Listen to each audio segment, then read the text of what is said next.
Okay, so with regard to Love Simon, before I do get into any criticisms of the movie, first thing I would like to say is that it was refreshing to have a high profile gay teenage coming of age. It all works out in the end movie. Um and I definitely do wish it was a movie that I had growing up when I was like, 5 years ago, 6 years ago, because a lot of the coming of age, teenage, high school American movies that we grew up with did have some sort of heterosexual relationship as the central focus of the plot line. So having one that did center a queer narrative, a queer story, was really nice.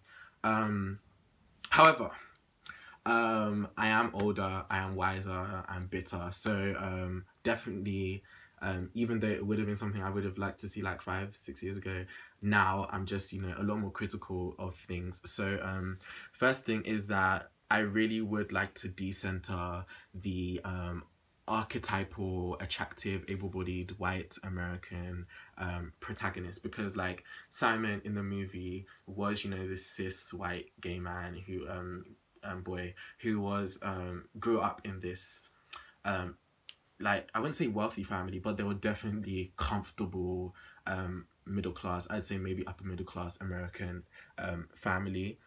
And I really just would like to decenter that sort of, that this is what a protagonist looks like. And I guess um this doesn't just concern Love Simon, it's just entertainment industry in general. But I am criticizing this movie in particular. So um I definitely want to see people of color in all our glory and all our splendor. I want to see fat people. I want to see unattractive people. I want to see people with, disabilities, the visible physical disabilities, the invisible mental health issues, all that sort of stuff. I want to see British, Nigerian, Pakistani, Palestinian, indigenous, queer stories. I want stories from all over. Like, I want stories from all of us, ones that are, the glamorous, pleasing to the eye and digestible ones, and ones that are not so glamorous, but, are still, equally valid and worthy of being told. And I definitely think Love Simon falls into the glamorous, pleasing to the eye, digestible one. And obviously that's not to say I expected Love Simon to like do all of these things, to check all of these boxes.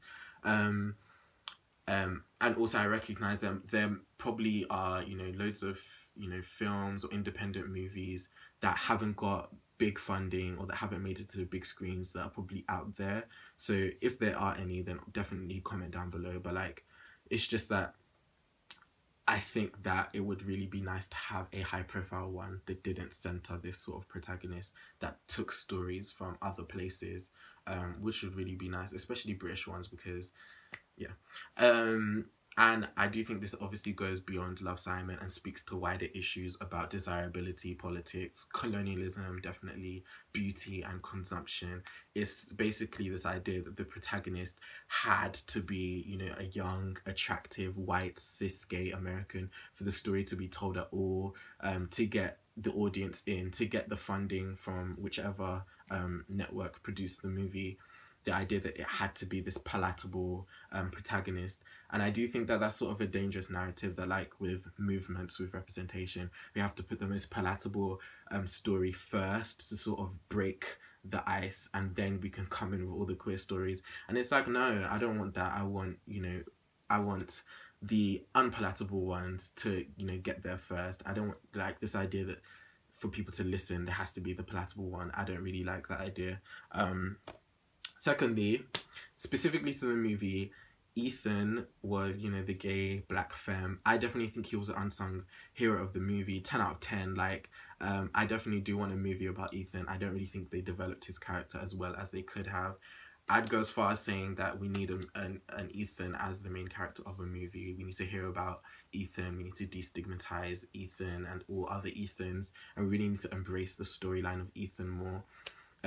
Because I mean, Simon definitely did have his challenges. Being outed is obviously a traumatic experience for anyone, no matter how, even though he was this masculine, cis, white, gay man, like, it definitely was a traumatic experience. But, like, in the movie, it's clear that Ethan had been out for a very long time, and you know, in a lot of schools, which is actually a stereotype that I think actually does happen in a lot of schools, there is that, you know, one effeminate gay person that gets all of the stick, like all of the bullying, all of the ridicule, and Ethan was that character. And when Simon came out, it literally took like a week or a few weeks, and then suddenly, you know, he's, you know, kissing the anonymous person that he fell in love with, and you know, the whole school's there clapping like, oh my gosh. And it's like, it really took Simon for the school to accept, you know, queerness and to respect queerness, when Ethan had been there, had been on the scene.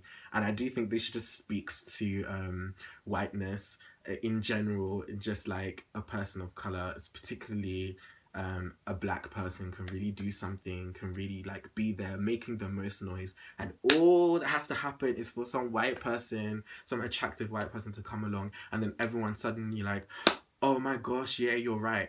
And that sort of like, I just sort of side-eyed, like, whatever, like they didn't really hammer on Ethan's character at all. They didn't really develop that at all, which really did annoy me. And actually, funny enough, I'm watching Ugly Betty. Anyone that has me on Twitter knows I've been watching Ugly Betty, and I've been doing commentary as I've been watching it.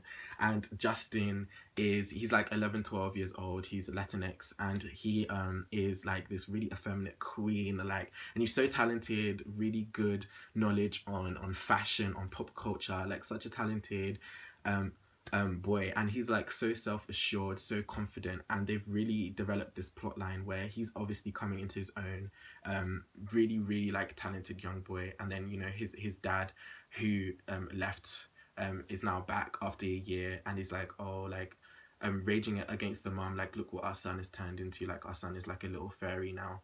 And to really have this sort of plot line, and to just see how it's developing, it's like, yes, like, this is what we need. We need Justins. Like, we need the Justins to be the heroes of the stories rather than the Simons. But I mean, to each their own. And I do think that this does speak to, like, I want to take this away from Love, Simon and really, you know, make it about, you know, a bigger story, which I always think is important. And I think it is to do with queer people of colour in general. So I, as I said, I live in Britain. I am Black, British, Nigerian, and I think second generation immigrants, because my parents came to this country, and then and that's like a lot of people of colour in this country, first gen, second gen, third gen immigrants, and a lot of queer people in this country. And with a lot of queer people of colour in Britain, they're part of the diaspora. They have one aspect of their identity is their culture. They have normally alongside culture a religion, and then, you know, their queerness, and, you know, how they navigate all of that sort of stuff. And with a lot of queer people of colour, it's a case of having to really balance and navigate your culture, which you might really love, your religion, which you might really love, your queerness, which you might really love, but sometimes you really have to reconcile all of these things, because sometimes there are differences and there are, you know, contradictions that come along. And which is why I do think it's important to really center these queer people of colour stories where there is things to mediate, which I do think that a lot of white people have the privilege of, you know, not having to go through, not having to really experience.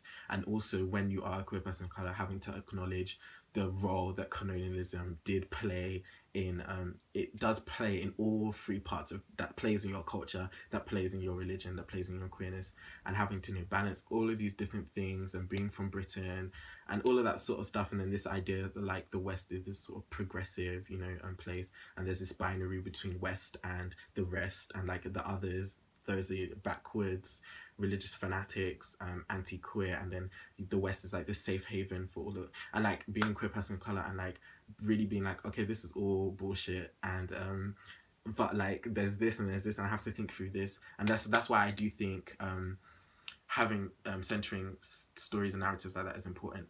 However, in general, you know, this has been a really like liberal representation matters video, which doesn't reflect my politics. I'm not a liberal, I am a socialist, but in general, like, I just really wanted to talk about Love, Simon because I watched it like the other week and I just had some thoughts on it. So yeah, that's it.